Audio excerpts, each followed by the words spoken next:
नमस्कार। नमस्कार। नेपाल टेलिभिजन समाचारमा स्वागत छ। म देवी सापकोटा र म छहरा दवाडी। सुरुमा प्रमुख समाचार। नेपालमा कोरोनाका कारण बझाङका 65 वर्षीय पुरुषको मृत्यु, थप 311 जनामा संक्रमण पुष्टि, काठमाडौँ उपत्यकामा मात्रै 53 जना संक्रमित। नेकपा स्थायी कमिटिको आज बस्ने भनिएको बैठक स्थगित, पार्टी एकता मजबुत बनाउन उपाध्यक्ष गौतमको अध्यक्षद्वयलाई 6 बुँदे प्रस्ताव। बाढी पहिरोमा परि देशका विभिन्न भागमा आज मात्रै 9 जनाको मृत्यु, 7 जना बेपत्ता, विभिन्न भागमा डुबान तथा बाटो अवरुद्ध। बन्दाबन्दी खुलेपछि समाजमा ठगी बढेको प्रहरीको भनाई, काठमाडौँमा सुन र पेस्तोल सहितको 15 किलो धातु फ्याँकेर प्रहरीलाई पनि झुक्क्याउँदै भाग्यो जेल।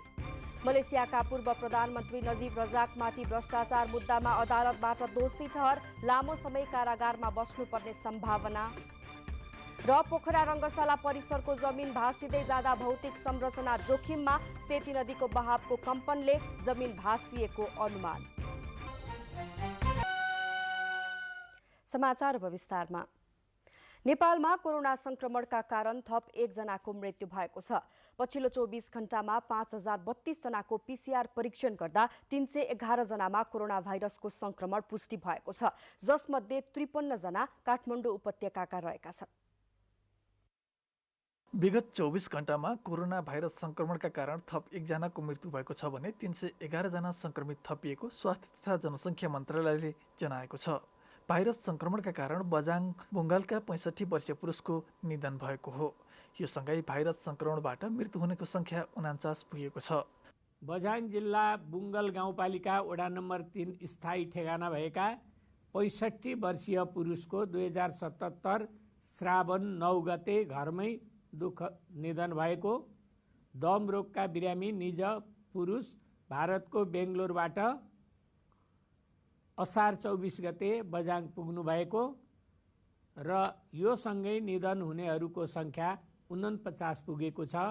मंगलबार पुष्टि भएका 311 संक्रमित मध्ये 53 जना संक्रमित काठमाडौँ उपत्यकामा फेला परेका हुन्, जसमध्ये काठमाडौँमा 48 जना, भक्तपुरमा 4 जना र ललितपुरमा 1 जना रहेका छन्। राष्ट्रिय जनस्वास्थ्य प्रयोगशाला टेकुमा काठमाडौँका 11 जना हुनुहुन्छ। नेपाल प्रहरी अस्पताल प्रयोगशाला महाराजगञ्जमा काठमाडौँका 21 जना, आज जम्मा 311 जना संक्रमित भेटिनु भएको छ र हाल सक्रिय संक्रमितको संख्या 5139 पुगेको छ। यस्तै विगत 24 घण्टामा मात्र 221 जना निको भएर घर फर्किएका छन्। यो सँगै अहिलेसम्म 13,875 जना भाइरस मुक्त भएका छन्। यसैबीच काठमाडौँ भित्रिने मुख्य नाकाहरूमा पीसीआर परीक्षणका लागि नमुना सङ्कलनको कार्य भइरहेको मन्त्रालयले जनाएको छ। मन्त्रालयका अनुसार ती नाकाहरूमा पछिल्लो 24 घण्टामा 4,813 जनाको नमुना सङ्कलन गरिएको छ। प्रद्युम्न मिश्रको साथमा राजेन्द्र पोखरेल, नेपाल टेलिभिजन। स्याङ्जामा उच्च तहका प्रहरी अधिकारी सहित 21 जनालाई कोरोना संक्रमण पुष्टि भएसँगै जिल्लामा उच्च सतर्कता अपनाइएको छ। जिल्ला कोभिड नियन्त्रण समितिको बैठकले अत्यावश्यक सेवा बाहेकका अन्य गतिविधि बन्द गर्ने निर्णय गरेको छ। यसैगरी जिल्लाबाट बाहिर जान चाहनेका लागि प्रशासनले पासको व्यवस्था गरेको छ। जिल्ला प्रवेश गर्न चाहनेहरूलाई पालिकाले तोकेको क्वारेन्टिनमा राखिने, संक्रमितसँग सम्पर्कमा आएकाहरूको पहिचान गर्ने र स्वाब परीक्षण गर्ने अभियानलाई प्राथमिकतामा राखेको प्रमुख जिल्ला अधिकारी गंगा बहादुर छेत्रीले जानकारी दिनुभयो। सप्तरीको राजविराजमा विगत केही दिन यता कोरोना संक्रमितहरू बढ्दै गएका छन्। दिनदिनै संक्रमितहरू भेटिन थालेपछि जिल्लामा चुनौती बढेको छ। संक्रमण नियन्त्रण गर्न स्थानीय प्रशासनले कस्ता प्रयास गरिरहेको छ त भन्ने बारेमा तयार पारिएको प्याकेज कोरोना केयर अबको प्रस्तुतिमा।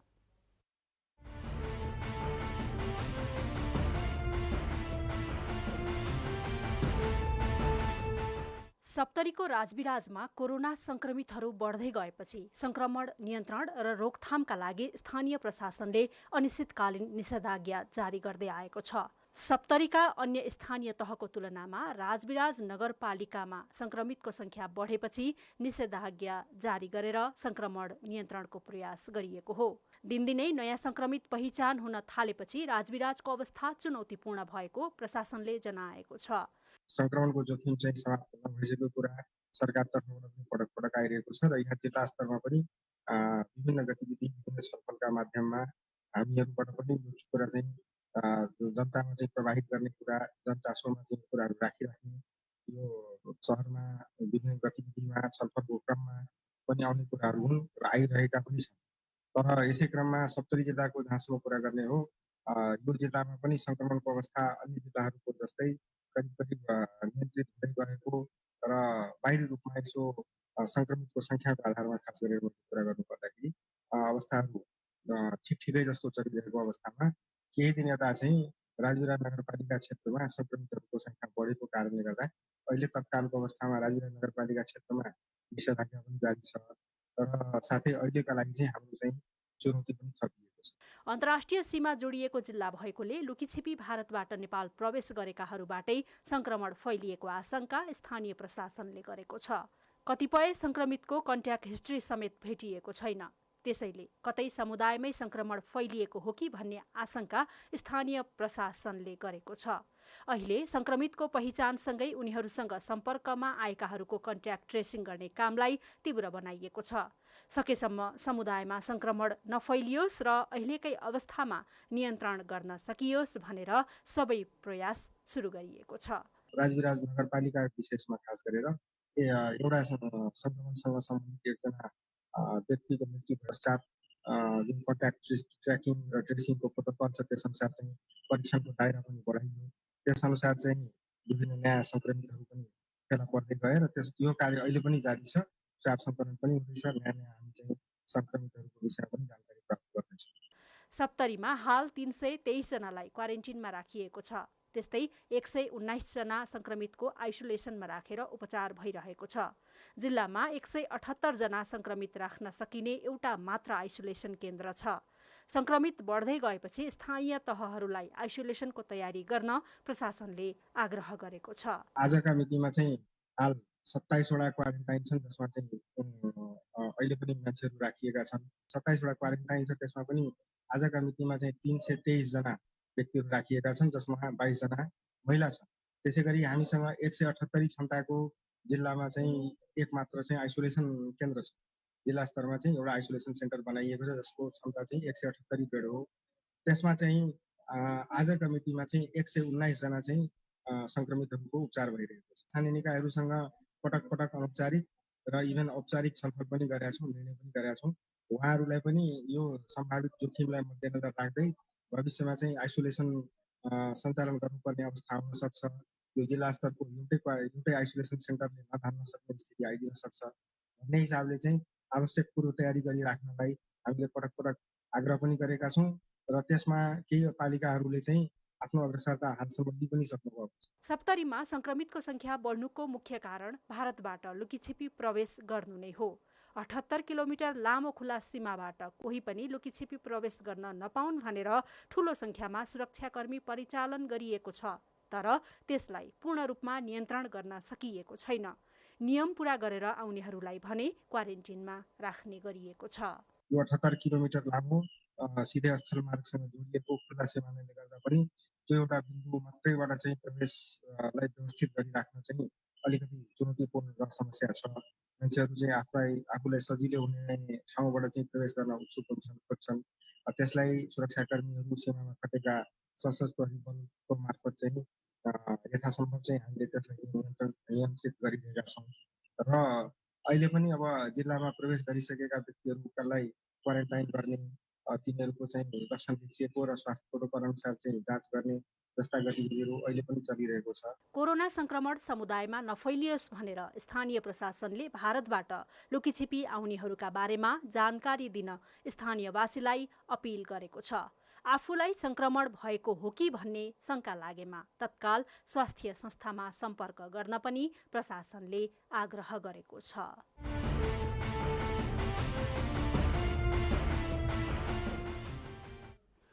कोरोना सम्बन्धी प्रसङ्गपछि अब लागौँ बाढी पहिरो सम्बन्धी समाचारतर्फ। देशका विभिन्न भागमा आएको बाढी पहिरोमा परि आज मात्रै 9 जनाको मृत्यु भएको छ भने 7 जना बेपत्ता भएका छन्। बाढी पहिरोले धेरै ठाउँमा राजमार्ग अवरुद्ध भएको छ। कतिपय जिल्लामा डुबान भएको छ भने कतिपय भौतिक संरचनाहरूमा पनि क्षति पुगेको छ। अविरल वर्षासँगै पहिरो जाँदा गत 24 घण्टामा 9 जनाको मृत्यु भएको छ। 7 जना बेपत्ता भएका छन् भने 7 जना घाइते भएका छन्। कालीकोटमा पहिरोमा परि 1 जनाको मृत्यु भएको छ भने 7 जना बेपत्ता छन्, 2 जना घाइते भएका छन्। कालीकोटको राजकोट नगरपालिका वडा नम्बर 1 मा बाढी र पहिरोमा परि उनीहरू बेपत्ता भएका हुन्। बेपत्ताको खोजी कार्य भइरहेको छ। बाढीले कर्णाली करिडोर अन्तर्गत राजकोट 9 मा बेलीब्रिज पुल भाँचिएको छ भने झोलुङ्गे पुल भत्काएपछि आवागमन बन्द भएको छ। वर्षासँगै बागलुङको तमानखोला गाउँपालिका वडा नम्बर 2 खौले सुमाङमा पहिरोले घर पुरिँदा 3 बालबालिकाको मृत्यु भएको छ। यसैगरी निसीखोला गाउँपालिका वडा नम्बर 6 को खोला किनारमा 52 वर्षीय महिला मृत अवस्थामा फेला परेको प्रहरीले जनाएको छ। रुकुम पश्चिमको बाफीकोट गाउँपालिका वडा नम्बर 9 स्यालाखेतमा पहिरोले घर बगाउँदा 2 जनाको मृत्यु भएको छ, 1 जना घाइते भएका छन्। यसैगरी पाल्पामा वर्षासँगै आएको पहिरोमा परि 1 जनाको मृत्यु भएको छ। जिल्लाको रम्बा गाउँपालिका 1 स्थित अर्सेदीका 30 वर्षीय दिनेश अर्याललाई आफ्नै खेतमा आएको पहिरोले बगाउँदा उनको मृत्यु भएको प्रहरीले जनाएको छ। पाल्पामा वर्षायाम सुरु भएपछि पहिरो तथा बाढीमा परेर 8 जनाले ज्यान गुमाइसकेका छन्। त्यसैगरी सिद्धार्थ राजमार्गको पाल्पा खण्डमा पर्ने सिद्ध बाबा मन्दिर नजिकै ठूला ढुङ्गा सहितको पहिरो खसेर बिहानैदेखि अवरुद्ध भएको सडक पहिरो पन्छाएर एकतर्फी रूपमा सुचारू गरिएको छ। वर्षासँगै सिद्ध बाबा, नाग मन्दिर, पौठे डाँडा, गौडे पुल लगायत दर्जन बढी स्थानमा पहिरो खसेपछि सो राजमार्ग बिहानैदेखि अवरुद्ध भएको थियो। निरन्तर पहिरो झर्ने जोखिम अझै पनि रहेको हुँदा सावधानी अपनाएर मात्रै यात्रा गर्न प्रहरीले अनुरोध गरेको छ। सिद्धार्थ राजमार्गमा पहिरोका कारण असार अन्तिम सातादेखि नै दैनिक जसो सडक अवरुद्ध हुँदा यात्रुहरूले दैनिक शास्ति खेप्दै आएका छन्। यसैगरी बिहानैदेखि परेको अविरल वर्षाले वीरगञ्ज महानगरपालिकाको सडकहरू जलमग्न भएको छ। आदर्श नगर, रानीघाट, सिर्सिया खोला, नगवा लगायतका स्थानहरू डुबानमा परेका छन्। सडकको पानी निकासको उचित प्रबन्ध नहुँदा पटक पटक नगर क्षेत्र डुबानमा पर्ने गरेको छ। जलमग्न हुँदा स्थानीयहरूलाई आवत जावतमा समेत समस्या भएको छ।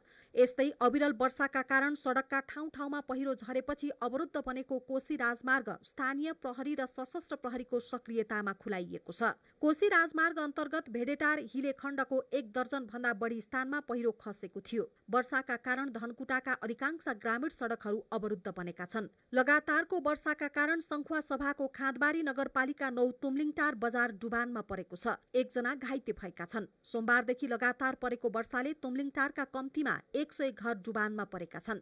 घरभित्र पानी पसेपछि 3वटा घर भत्केको छ र खाँदबारी नगर क्षेत्रका विभिन्न स्थानका 4 जनाको घरमा क्षति पुगेको छ। अविरल वर्षाले नदीको सतह बढेपछि बाढी पूर्वानुमान महाशाखाले रूपन्देहीको तिनाउ नदी आसपासका बासिन्दालाई उच्च सतर्कता अपनाउन आह्वान गरेको छ। बाढी मापन केन्द्रका अनुसार तिनाउको बाढीले सतर्कता तह पार गरिसकेको छ। यस्तै दानव, कञ्चन, बमाहा लगायतका नदी तथा खोलामा बाढी आइरहेको र अझै केही दिन वर्षा जारी रहने भएकाले समेत उच्च जोखिम बढेको छ। बाढी पहिरोमा परि दार्चुलामा 2 जनाको मृत्यु भएको छ भने भोजपुरमा 3 जना घाइते भएका छन्। जेठ 30 गते यता मनसुन सुरु भएपछि बाढी पहिरोबाट 148 जनाले ज्यान गुमाएका छन् भने 58 जना बेपत्ता छन्। 87 जना घाइते भएका र केही उपचारपछि घर फर्किसकेको गृह मन्त्रालयले जनाएको छ। जाजरकोटमा विषालु च्याउ खाँदा एकै परिवारका 4 जनाको मृत्यु भएको छ। जङ्गलबाट ल्याएको च्याउको तरकारी खाँदा हिजो 1 जना र आज 3 जना गरी एकै परिवारका 4 जनाको मृत्यु भएको हो। 3 जना बिरामी परेका छन्। कुसे गाउँपालिका 1 स्याग्रीका टेकबहादुर चलाउनेको परिवारले जङ्गलबाट ल्याएको च्याउ खाएपछि उनका 3 जना छोरी र भान्जीको मृत्यु भएको हो। 1 जनाको घरमै र अन्य 3 जनाको उपचारको क्रममा प्रदेश अस्पताल सुर्खेतमा मृत्यु भएको जाजरकोटका प्रहरी प्रमुख प्रहरी नायब उपरीक्षक किशोर कुमार श्रेष्ठले जानकारी दिनुभयो। च्याउ खाएर बिरामी परेकालाई उपचारका लागि नेपाली सेनाको हेलिकप्टरबाट सुर्खेत लगिएको छ। सिन्धुपाल्चोकको 12 विषय कोदारी सडकमा सवारी आवागमन विच्छेद भई दैनिक उपभोग्य सामान समेत नपाएका भटेकोशी गाउँपालिकाका पहिरो विस्थापितहरूलाई खाद्यान्न तथा बन्दोबस्तीका केही सामग्री उपलब्ध गराइएको छ। जम्बूदेखि सुक्खा बन्दरगाहसम्म आकस्मिक रूपमा सडक सुचारू गराई भटेकोशीका 80 भन्दा बढी विस्थापित परिवारलाई स्थलमार्गबाट राहत उपलब्ध गराइएको हो। मनाङ जाने एकमात्र सडकको रूपमा रहेको बेसी सहर चामे सडक खण्डको ठाउँ ठाउँमा पहिरो खस्दा 12औं दिनदेखि सवारी आवागमन ठप्प भएको छ। अविरल वर्षासँगै आएको बाढी पहिरोले स्थानीय जनजीवन कष्टकर भएको छ भने पैदल यात्रु ज्यान जोखिममा राखेर हिँड्न बाध्य छन्। बेसी सहरबाट चामे मनाङ सडक खण्डमा पर्ने बेलाउटी, बिसाउनी, गाँधी र मर्स्याङ्दे गाउँपालिका 4 मा पर्ने च्याम्चे र मनाङ नासो गाउँपालिका 1 मा रहेको म्यार्दी भिरको पहिरोले आवागमन ठप्प भएको हो। गत साउन 2 गतेदेखि भइरहेको वर्षाका कारण सडक खण्डमा धेरै क्षति पुगेको छ। वर्षाले सडकहरू हिलाम्य हुँदा महोत्तरीका स्थानीयलाई शास्ति भएको छ। निर्माणकै चरणमा रहेका अधिकांश सडकहरूमा हिलोका कारण पैदल हिँड्न समेत असहज भएको हो। जलेश्वर सम्सी र जलेश्वर बर्दिवास सडकमा यात्रुलाई धेरै समस्या भएको छ भने जनकपुर भिठामोड सडक खण्डको जलेश्वर ट्राफिक प्रहरी कार्यालयदेखि भिठामोड जाने लचकासम्म पनि अत्यधिक समस्या भएको छ। महोत्तरीका मुख्य सडक बाहेकका ग्रामीण र भित्री सडकहरूमा पनि हिलोले हिँड्न शास्ति भएको छ। समाचारको क्रम जारी छ, केही बेर विश्राम।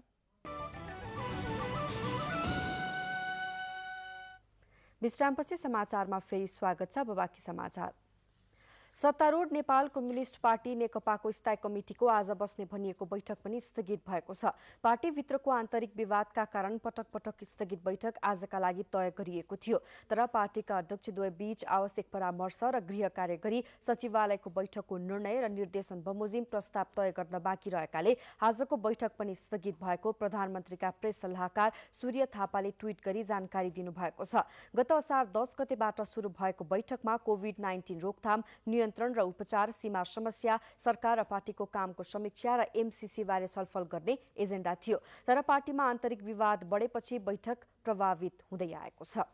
यसैबीच नेपाल कम्युनिस्ट पार्टी नेकपाका उपाध्यक्ष वामदेव गौतमले पार्टी एकतालाई थप मजबुत बनाउनका लागि अध्यक्षद्वय केपी शर्मा ओली र पुष्पकमल दाहाल प्रचण्डलाई 6 बुँदे प्रस्ताव बुझाउनु भएको छ। उपाध्यक्ष गौतमले एकता महाधिवेशनसम्म अध्यक्ष र प्रतिनिधि सभाको यस कार्यकालभरि केपी शर्मा ओली नै प्रधानमन्त्री रहने र अर्का अध्यक्ष दाहाल एकता महाधिवेशनसम्म सम्पूर्ण कार्यकारी अधिकारसहित अध्यक्षको जिम्मेवारीमा रहने प्रस्ताव उहाँले गर्नुभएको छ। यसैगरी पार्टी महाधिवेशन सहमतिमा आयोजना गर्ने, प्रधानमन्त्रीका दैनिक कामहरूमा पार्टीले हस्तक्षेप नगर्ने, तर सरकारले राष्ट्रिय तथा अन्तर्राष्ट्रिय महत्त्वका विषयहरूमा निर्णय गर्नु पूर्व पार्टीको सचिवालयमा परामर्श गर्नुपर्ने प्रस्ताव उहाँले गर्नुभएको छ। त्यस्तै प्रशासन तथा सुरक्षा निकायका कर्मचारीहरूको पदोन्नति र सरुवाका लागि मापदण्ड निश्चित गरी कार्यान्वयन गर्ने, पार्टी केन्द्रीय सचिवालयको परामर्शमा मन्त्री परिषद पुनर्गठन एवं राजनीतिक तथा संवैधानिक नियुक्ति गर्ने, संसदमा नीति तथा कार्यक्रम र बजेट प्रस्तुत गर्नु पूर्व सचिवालयको परामर्श लिनुपर्ने कुरालाई प्रस्तावमा उपाध्यक्ष गौतमले उल्लेख गर्नुभएको छ। साथै अबदेखि पार्टीका बैठक पार्टी कार्यालयमा आयोजना गर्ने प्रस्ताव पनि उहाँले गर्नुभएको छ। राष्ट्रपति विद्यादेवी भण्डारीले नागरिक लगानी कोष ऐन 2047लाई संशोधन गर्न बनेको विधेयक र संघ, प्रदेश र स्थानीय तहबीचको समन्वय तथा अन्तर्सम्बन्ध सम्बन्धमा व्यवस्था गर्न बनेको विधेयक आज प्रमाणीकरण गर्नुभएको छ।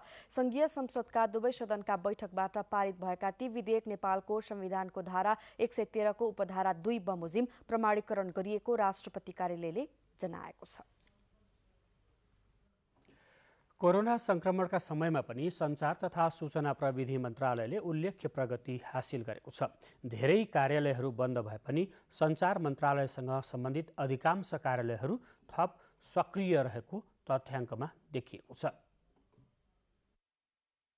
सञ्चार तथा सूचना प्रविधि मन्त्रालयले आर्थिक वर्ष 2076-77 मा 70% भन्दा बढी प्रगति हासिल गरेको छ। मन्त्रालयले मंगलबार गरेको वार्षिक प्रगति समीक्षा तथा मन्त्रालय स्तरीय विकास समस्या समाधान समितिको बैठकमा चालु र पुँजीगत गरी 87.3% सफलता हासिल गरेको उल्लेख गरेको छ। मन्त्रालयसँग सम्बद्ध रहेका 17वटा निकायले गरेका कार्यको वार्षिक समीक्षामा यस्तो प्रगति देखिएको हो। यी मध्ये केहीले 100% प्रगति हासिल गरेको उल्लेख गरेका छन्। समीक्षा बैठकमा सञ्चार तथा सूचना प्रविधि मन्त्री डाक्टर युवराज खतिवडाले जवाफदेहिता सहितको स्वतन्त्रताको उपयोग गरेर काम गर्न र कार्यतालिका अनुरूप नै कार्य सम्पन्न गर्न निर्देशन दिनुभयो।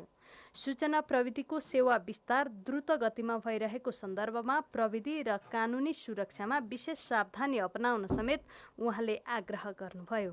ठुल्ठुला भुक्तानी प्रणालीहरू, कर तिर्ने प्रणालीहरू, पैसा लेनदेन गर्ने कुराहरू, ब्याङ्किङ कारोबारहरू, रेमिटेन्सका कुराहरू, यी यावत कुराहरू जब सूचना प्रविधिमा आधारित हुन थाले त्यहाँभित्र हुने जोखिमहरू के हुन सक्छन् यो कुराहरू पनि हामीले हेर्नुपर्छ। यस सन्दर्भमा साइबर सुरक्षा, त्यसै गरी अरू किसिमका कानुनी सुरक्षाका विधिहरू पनि हामीले जान्नुपर्छ। प्राविधिक सुरक्षा र कानुनी सुरक्षा दुईटै सुरक्षाबाट हामी सँगसँगै अघि बढ्नुपर्छ। सञ्चार तथा सूचना प्रविधि मन्त्रालयका सचिव हरिप्रसाद बस्यालले सम्बद्ध निकायहरूका काम कारबाहीलाई आउँदा दिनमा थप उपलब्धिमूलक बनाउन आफू सहयोगी रहने बताउनुभयो। सबै साथीहरूलाई एकजुट भएर जुटौँ र सँगै सहयात्रा गरौँ र आउने वर्ष हाम्रा चाहिँ सबै इन्डिकेटरहरू 80% भन्दा माथि भन्नुपर्दा चाहिँ हामीले 90-95% भन्थ्यौँ। यहाँ चाहिँ 80% भन्दा माथि चाहिँ लान म निवेदन गर्छु र बेरोजगार हकमा 50% एटलिस्ट एनी हाउ खर्च गर्नुपर्ने छ। यसलाई चाहिँ मैले कुनै किसिमको आफ्नो तर्फबाट म पहल गर्नेछु। समीक्षा बैठकमा मन्त्रालयका सहसचिव राधिका अर्यालले लकडाउनका विषम परिस्थितिमा पनि सम्बद्ध निकायहरूले हासिल गरेको कार्य प्रगति उत्साहजनक रहेको बताउनुभयो। मन्त्रालय र अन्तर्गतको समग्र वित्तीय प्रगति चाहिँ 87.3% छ।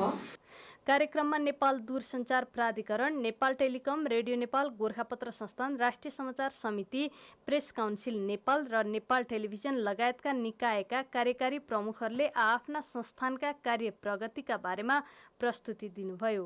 यसै क्रममा नेपाल टेलिभिजनका कार्यकारी अध्यक्ष डाक्टर महेन्द्र विष्टले कोरोना महामारीका बीचमा पनि टेलिभिजनले लक्ष्यभन्दा 9% बढी आम्दानी गरेको उल्लेख गर्नुभयो। उहाँले अनलाइन, मोबाइल एप्स, युट्युबदेखि सामाजिक सञ्जालमा समेत टेलिभिजनको प्रसारण विस्तार भएको जानकारी दिनुभयो। कार्यक्रममा सञ्चार मन्त्रालय र महाशाखाका साथै मन्त्रालय र सम्बद्ध निकायहरूबीच पनि कार्य सम्पादन सम्झौता भएको छ। सञ्चार मन्त्री डाक्टर खतिवडा र मन्त्रालयका सचिव हरिप्रसाद बस्याल बीच कार्य सम्पादन सम्झौता भएपछि सचिव बस्यालले मन्त्रालयका महाशाखा प्रमुखहरूसँग पनि सम्झौता गर्नुभएको छ। मन्त्रालयले सम्बद्ध निकायहरूसँग गरेको सम्झौता अनुसार काम भए नभएको बारे मासिक प्रगति सचिव समक्ष पेश गर्नुपर्ने उल्लेख गरिएको छ। क्यामेरामा शिव पङ्गेनीका साथ सलुजा दाहाल, काठमाडौँ।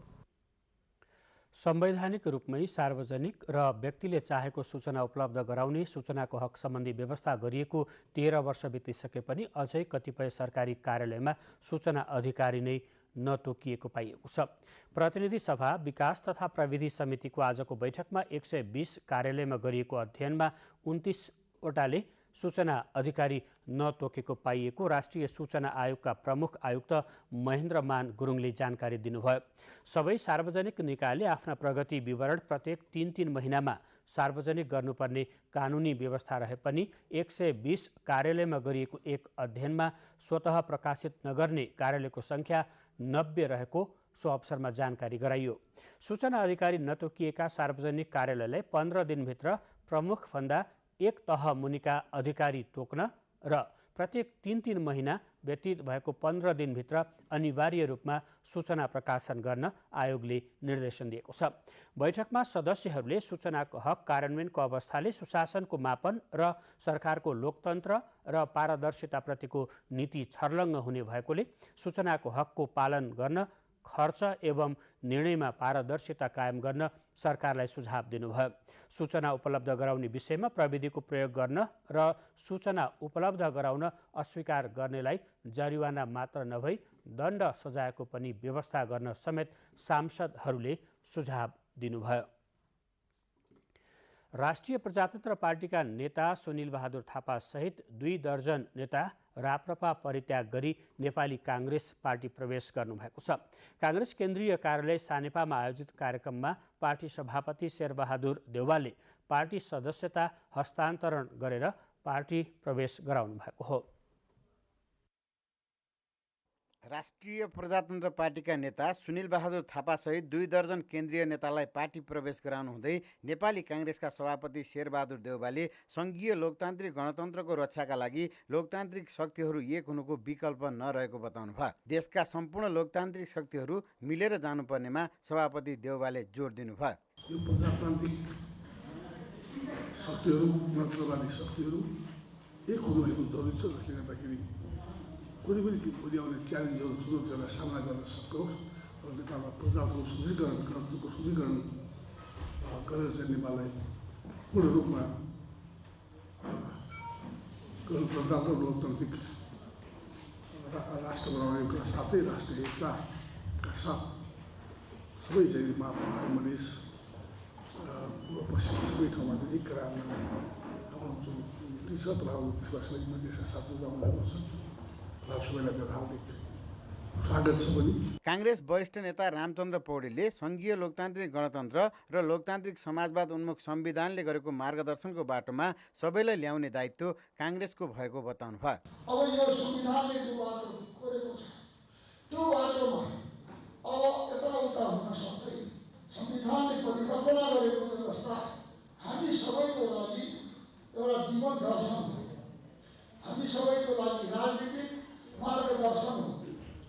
पार्टी प्रवेश गर्नुभएका नेता सुनिल बहादुर थापाले लोकतान्त्रिक प्रणाली बलियो बनाउन काङ्ग्रेसमा प्रवेश गरेको बताउनु भयो। आज मेरो पनि एउटा जिम्मेवारी थपिएको छ के भन्दाखेरि नेपालको लोकतान्त्रिक पद्धतिमा थप ऊर्जा दिनको लागि हामी सबैजना नेपाली काङ्ग्रेसमा प्रवेश गर्यौँ। कोभिड-19 का कारण भौतिक दूरी कायम गर्नुपर्ने भएकाले सभा हलमा न्यून मानिसहरूलाई मात्रै प्रवेश दिएको थियो। क्यामेरामा कुमार शर्माका साथ केशवराज विष्ट, नेपाल टेलिभिजन।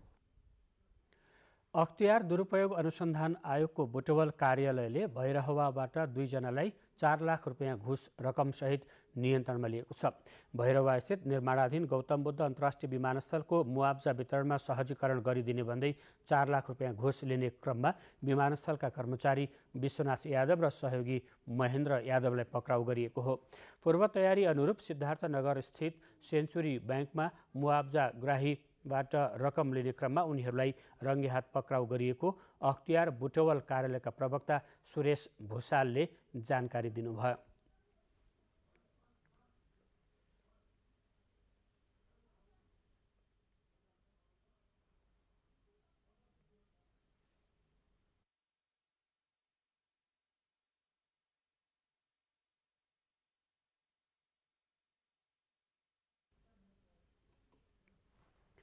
आज बिहान काठमाडौँको कमलपोखरी नजिक कमलादीमा प्रहरीले रोक्न खोज्दा खोज्दै एक जीपले सुन र पिस्तोल सहित 15 केजीको पोको फ्याँकेर भाग्यो।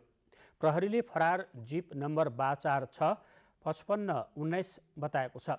सो जीप बाराकी फुलनाज बेगमको नाममा दर्ता छ। बन्दाबन्दी अन्त्य भएसँगै समाजमा ठगहरूले अनेकौं बहाना बनाएर ठग्ने क्रम बढेको र त्यसैको एक सिलसिला अन्तर्गत सुन ठगहरूले सुन सहितको पोको फ्याँकेर भागेको काठमाडौँ प्रहरीको भनाइ छ।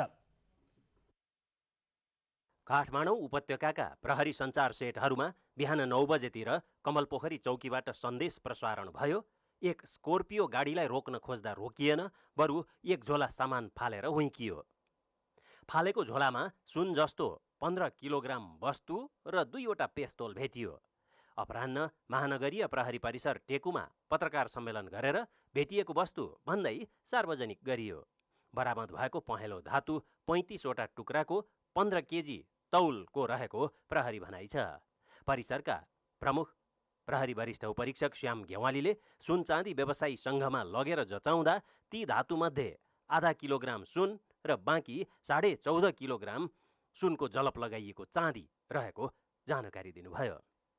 आधा किलो के उसमा चाहिँ यो प्योर सुन छ भने बाँकीमा चाहिँ जलप लगाइएको अवस्थामा भित्र चाँदी भएको परीक्षणबाट देखियो। जब चाहिँ त्यो अब चाँदी भने एउटा चाहिँ त्यस्तो देखिएपछि प्रत्येक टुक्रालाई काटेर परीक्षण गर्दा अलिकति समय पनि यहाँनिर बढी लागेको अवस्था हो। यसलाई फर्दर जुन चाहिँ भागेको मानिस समेतको खोज तलासमा प्रहरीले लागेको छ। बरामद धातुमध्ये आधा केजी सुनको 42,09,500 रुपैयाँ र सुनको जलप लगाइएको 14.5 केजी चाँदीको 15,56,000 रुपैयाँ बजार भाउ रहेको प्रहरी विवरणमा जनाइएको छ। BA6C 1519 नम्बरको स्कोर्पियोमा चालक र अर्को एक व्यक्ति रहेको देखिएको र एक झोला सामान फालेर हुइक्याउँदै प्रहरीलाई त्यसैमा भुलाउने उद्देश्य चालकले राखेको देखिएको वरिष्ठ उपरीक्षक गेवालीले लख काट्नु भएको छ। यातायात व्यवस्था कार्यालय बागमतीको अभिलेख हेर्दा BA6C 5519 नम्बरको जीप बारा जिल्ला प्रस्टोका 2 बस्ने 47 वर्षीय महिला फुलनाज बेगमको नाममा दर्ता छ। सक्कली सुन सोही गाडीमा रहेको अनुमान प्रहरीको छ। कोरोना भाइरसबाट जोगिन गरिएको बन्दाबन्दीमा आर्थिक गतिविधि ठप्प भएकोले कमाइका लागि ठगहरूले जागिर दिने, नाफा गरिदिने आदि अनेकौं बहाना बनाएर ठग्ने गरेको घटना बढेको प्रहरीको अनुभव छ। अहिले सबभन्दा बढी विभिन्न बहाना बनाएर ठग्नेमा अनलाइनबाट यो मलाई चाहिँ यस्तो चिट्ठा पर्यो आदि इत्यादि खालको कतिपय त यहाँनिर तपाईँलाई चाहिँ डिबी समेत परेछ जागिर लगाइदिन्छु भनेर ठग्ने पनि अहिले धेरै आइरहेको छ। ठगिनेमा महिला बढी छन्। सित्तैमा कसैले केही पनि दिँदैन र आफूलाई घाटा पारेर अरूलाई नाफा दिन कोही आउँदैन भन्ने सत्य बुझ्न नसक्नेहरू ठगहरूको जालमा फस्न पुगेको पाइएको छ। बिना पसिना कुनै पनि आर्जन हुन सक्दैन। यत्तिकै कसैले दिन्छ भने त्यहाँ कृपया शङ्का गरिदिनु होला। त्यति शङ्का मात्रै गरिदिँदाखेरि आफू ठगिनबाट बचिन्छ र अरूको अगाडि पनि निर्लज्ज हुन पनि पर्ने अवस्था हुँदैन। बन्दाबन्दी खुलेपछि बढ्दै गरेको ठगी नियन्त्रणमा ध्यान केन्द्रित गरिएको प्रहरी भनाइ छ। तर मानिसको लालची प्रवृत्ति र ठगहरूका नयाँ नयाँ जुक्तिले गर्दा जनचेतना जगाउनु पर्ने प्रहरी अधिकारीहरूले बताएका छन्। क्यामेराम्यान टेकबहादुर खड्का र राजेन्द्र राज तिमिल सिन्हा, नेपाल टेलिभिजन, काठमाडौँ। लकडाउनका कारण करिब 1500 पर्यटक नेपालमै रोकिएका छन्। पोखरामा रहेका पर्यटकहरूले आफ्नो प्रवेशाज्ञाको म्याद थप गर्न सरकारसँग माग गरेका छन्। पोखरामा पर्यटकहरूले पत्रकारसँग कुरा गर्दै आफूहरू सुरक्षित रहेको थप केही समय नेपालमै बस्न चाहेकोले प्रवेशाज्ञाको म्याद थप गरिदिन आग्रह गरेका हुन्। अमेरिका, अस्ट्रेलिया, इटली, उरुग्वे सहितका युरोपेली मुलुकका विदेशी पर्यटकहरूले आफूहरू नेपालमा कोरोनाबाट सुरक्षित रहेकाले आफ्नो देश जानभन्दा नेपालमै बस्न चाहेकाले भिसाको म्याद थप गरिदिन आग्रह गरेका हुन्।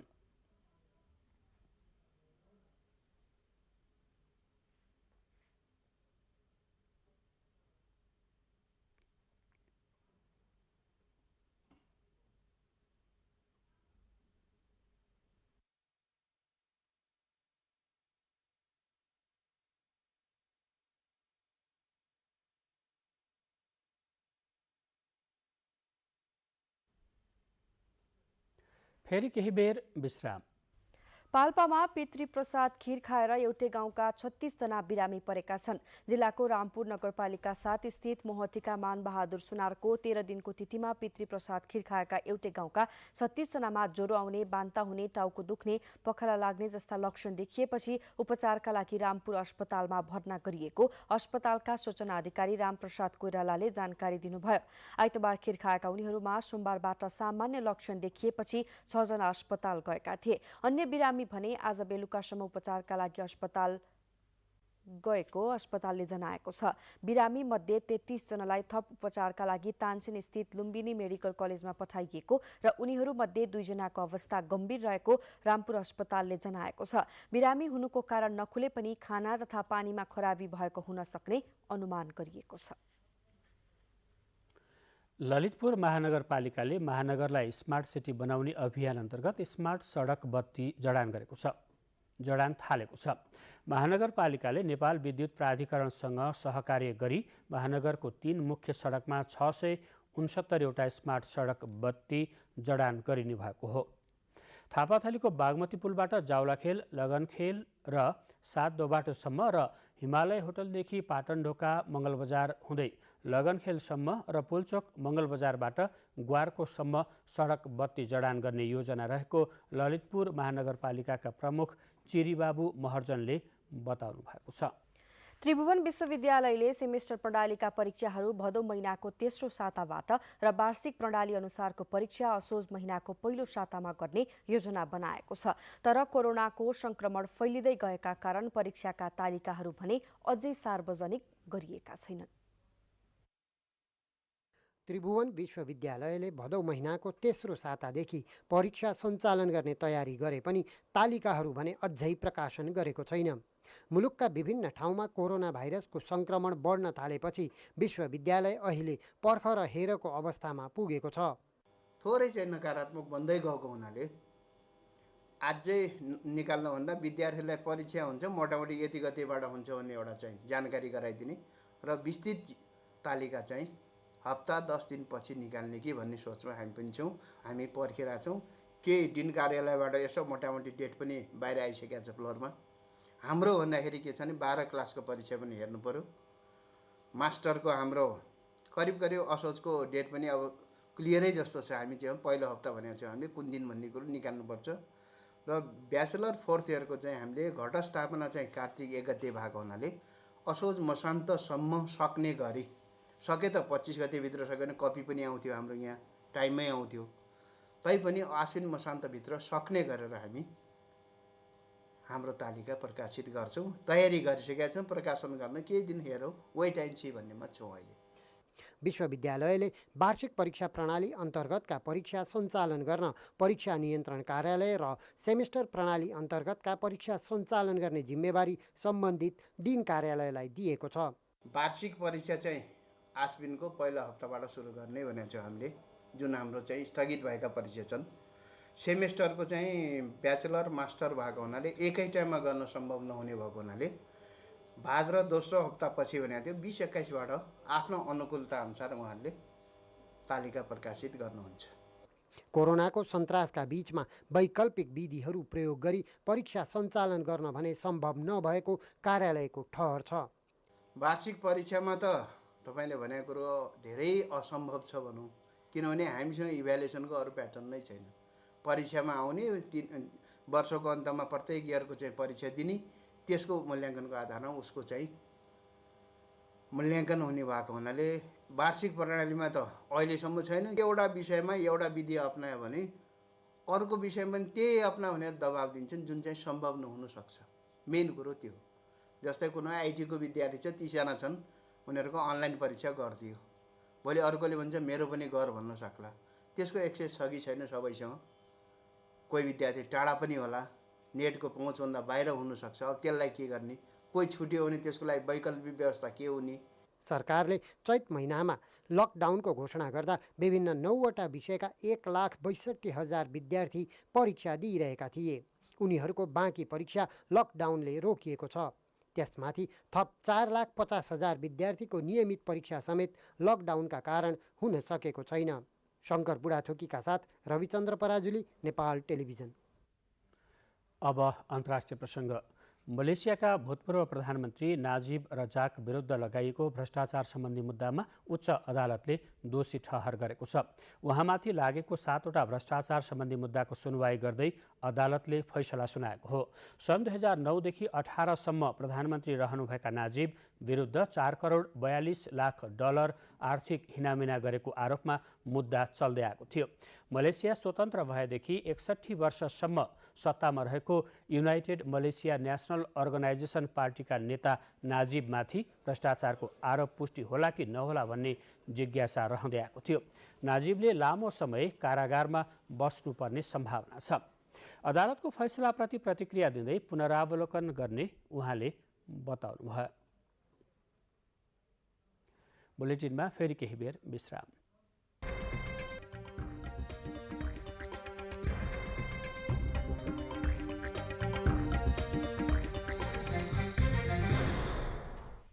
अब आर्थिक समाचार।